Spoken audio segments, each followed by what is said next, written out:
हम अपने अल्लाह की जितना अल्लाह का शुक्र अदा कर सके करना चाहिए, और शुक्र अल्हम्दुलिल्लाह इस आज़ादी के लिए करना चाहिए, और हमें ये आज़ादी पूरे जोशो खरोश से मनानी चाहिए और दुनिया को बता देना चाहिए कि हम आज़ादी की कैसे इज्जत कर।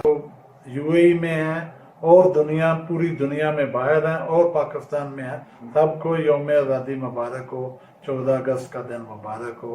और अल्लाह से दुआ करता हूँ कि सबको अल्लाह खुशियाँ दे और हमारे मुल्क को सुना।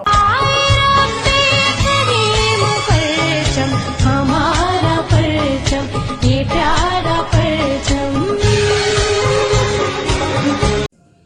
जी अस्सलाम वालेकुम जी, मैं सबसे पहले सबको 14 अगस्त की मुबारकबाद पेश करता हूँ। समझता हूँ कि हक की बात जो भी करेगा उसे इसी तरह पाबंद सलासल या उसे शहीद किया जाता है।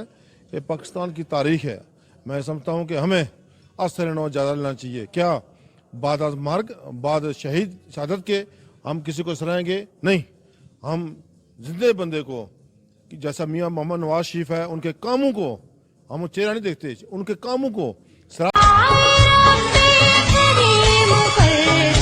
हमारा परचम, ये प्यारा परचम। जश्न आज़ादी मुबारक हो। ज़िंदा दिल कौमें अपना कौमी त्यौहार जोश व खरोश से मनाते हैं।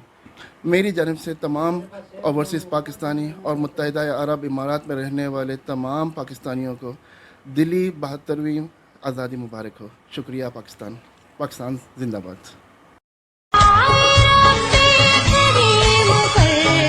हमारा परचम, ये प्यारा परचम। आज 14 अगस्त का दिन है और पूरी पाकिस्तानी कौम को ये जश्न आज़ादी मुबारक हो।